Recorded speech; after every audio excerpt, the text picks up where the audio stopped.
আজ আমরা দীর্ঘ আর সুস্থ জীবনযাপনের পেছনের বিজ্ঞানটা একটু সহজ করে বোঝার চেষ্টা করব। আচ্ছা, একবার ভাবুন তো, আমাদের শরীরের যদি একটা নিজস্ব ড্যাশবোর্ড থাকত, তাহলে কেমন হতো? চলুন, বার্ধক্যকে ঠিক এভাবেই একটা নতুন দৃষ্টিকোণ থেকে দেখি, যেখানে চালকের আসনে থাকব আমরা নিজেরাই। দেখুন, আমাদের সবারই দুটো বয়স থাকে। একটা হলো ক্যালেন্ডারের বয়স, মানে যতগুলো বছর আমরা বেঁচে আছি। আরেকটা হলো আমাদের শরীরের ভেতরের কোষগুলোর বয়স, যেটাকে বলে বায়োলজিক্যাল বা জৈবিক বয়স। মজার ব্যাপার হলো ক্যালেন্ডারের বয়স তো আমরা থামাতে পারবো না, কিন্তু দারুণ সব গবেষণা বলছে যে এই জৈবিক বয়সটাকে কিন্তু আমরা প্রভাবিত করতে পারি। হ্যাঁ, এটাকে পরিবর্তন করা সম্ভব। তো এই যে শরীরের ভেতরের ড্যাশবোর্ড, এটা আমরা পড়ব কিভাবে? এর সবচেয়ে সহজ আর সরাসরি উপায়টা হলো আমাদের রক্ত পরীক্ষা করা। আমাদের রক্তই আসলে ভেতরের সব খবর বলে দেয়। রক্ত পরীক্ষার রিপোর্ট বোঝার সময় একটা খুব জরুরি বিষয় মাথায় রাখতে হবে। রিপোর্টে দেখবেন দুটো রেঞ্জ থাকে। একটা হলো রেফারেন্স বা নর্মাল রেঞ্জ, আর একটা হলো অপটিমাল বা সর্বোত্তম রেঞ্জ। রেফারেন্স রেঞ্জটা তৈরি হয় সাধারণ জনসংখ্যার গড় হিসেব করে, যাদের অনেকেই হয়তো পুরোপুরি সুস্থ নন। কিন্তু অপটিমাল রেঞ্জ হলো সেই লেভেলটা যেখানে রোগের ঝুঁকি সবচেয়ে কম আর জীবনী শক্তি সবচেয়ে বেশি। তাই আমাদের লক্ষ্য হওয়া উচিত শুধু নর্মাল থাকা নয়, বরং অপটিমাল লেভেলে পৌঁছানো। তাহলে আমাদের রক্ত যদি হয় ড্যাশবোর্ড, তবে সেই ড্যাশবোর্ডের রিডিংগুলো পরিবর্তন করার জন্য লিভার বা সুইচগুলো কি? দেখা যাচ্ছে এর মধ্যে সবচেয়ে শক্তিশালী দুটো সুইচ হল আমাদের নড়াচড়া বা ব্যায়াম এবং ঘুম। চলুন প্রথমে নড়াচড়া বা মুভমেন্ট নিয়ে কথা বলি। এটাকে শুধু ক্যালোরি ঝরানোর উপায় ভাবলে কিন্তু ভুল হবে। ব্যাপারটা আসলে আমাদের শরীরকে একটা শক্তিশালী আর টেকসই ইঞ্জিনের মতো করে গড়ে তোলার। একটা অবাক করা তথ্য দেই, একজন মানুষ কতদিন বাঁচবেন তার সবচেয়ে বড় ভবিষ্যৎবাণী কিন্তু তার কোলেস্ট্রল বা ব্লাড প্রেশার নয়, সেটা হলো তার VO2 ম্যাক্স। এখন প্রশ্ন হলো, এই VO2 ম্যাক্স জিনিসটা কি? সহজ কথায় এটা হলো ব্যায়ামের সময় আমাদের শরীর কতটা দক্ষতার সাথে অক্সিজেন ব্যবহার করতে পারে তার মাপকাঠি। আর বড় বড় গবেষণা এটাই প্রমাণ করেছে। আর এর প্রভাবটা কতটা শক্তিশালী শুনবেন? কেউ যদি তার VO2 ম্যাক্স নিম্নস্তর থেকে মাত্র এক ধাপ ওপরে, মানে গড়ের নিচে স্তরেও নিয়ে আসতে পারে, তাহলে যে কোনো কারণে তার মৃত্যুর ঝুঁকি কমে যায় পুরো 50%। ভাবা যায় মাত্র একটা ছোট্ট পরিবর্তনে এত বড় ফলাফল। বিষয়টাকে আরেকটু ভালোভাবে বুঝতে এই চার্টটা দেখুন। ডেটা বলছে কম কার্ডিও ফিটনেস বা কম VO2 ম্যাক্স থাকাটা মৃত্যুর ঝুঁকি বাড়িয়ে দেয় প্রায় 5 গুণ। অন্যদিকে ধূমপানের ক্ষেত্রে এটা 1.7 গুণ। মানে ফিটনেসের অভাবটা ধূমপানের চেয়েও অনেক বেশি বিপজ্জনক হতে পারে।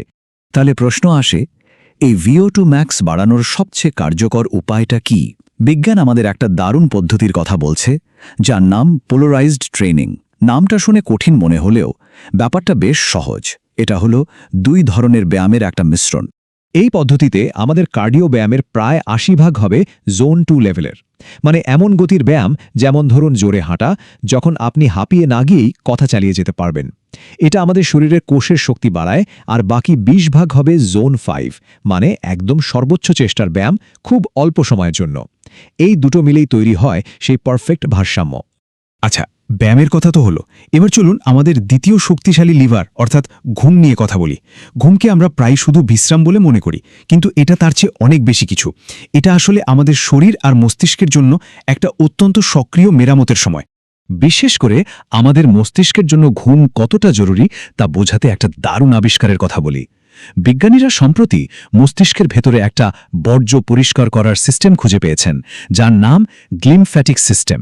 এটা অনেকটা আমাদের ব্রেনের রাতের বেলার ক্লিনিং সার্ভিস। কিভাবে কাজ করে এটা?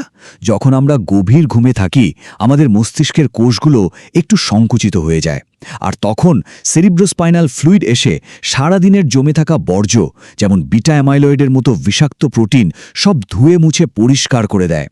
এর ফলেই আমাদের মস্তিষ্ক দীর্ঘমেয়াদে সুস্থ থাকে। শুধু তাই না, ঘুমের সময় আমাদের শরীরে একটা হরমোনাল রিসেটও হয়।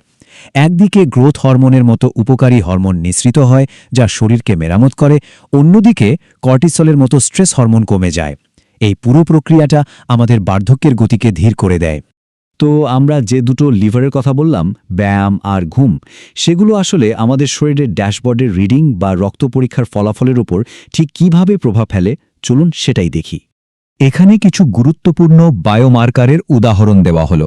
যেমন ধরুন HSCRP, এটা আমাদের শরীরের ভেতরের সাইলেন্ট ইনফ্লেমেশন বা দীর্ঘস্থায়ী প্রদাহ মাপে। ভালো ঘুম আর নিয়মিত জোন 2 ব্যায়াম এই প্রদাহ কমাতে দারুণ কার্যকর। আবার ধরুন এপিওবি, যেটা হৃদরোগের ঝুঁকির একটা খুব ভালো নির্দেশক। সঠিক ব্যায়াম আর খাদ্যাভ্যাস দিয়ে এটাকে নিয়ন্ত্রণে রাখা যায়। তার মানে সংযোগটা কিন্তু একদম পরিষ্কার।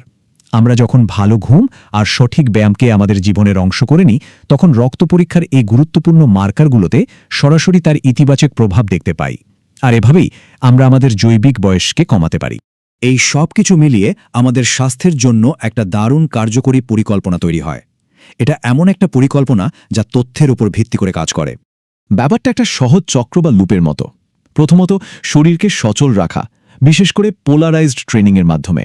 দ্বিতীয়ত, ঘুমকে অগ্রাধিকার দেওয়া, যাতে শরীর নিজেকে মেরামত করতে পারে।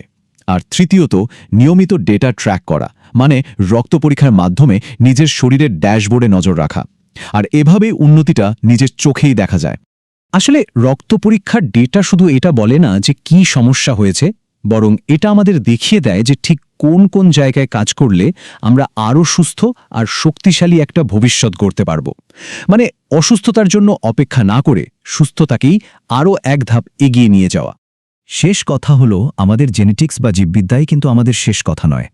যখন আমরা আমাদের শরীরের ড্যাশবোর্ড পড়া শিখে যাই আর সঠিক লিভারগুলো ব্যবহার করতে জানি, তখন বার্ধক্য আর একটা অনিবার্য পরিণতি থাকে না। এটা তখন এমন একটা যাত্রায় পরিণত হয় যার গতিপথ আমরা নিজেরাই ঠিক করতে পারি। এখন প্রশ্ন হলো, আমরা কোন গতিপথটা বেছে নেব?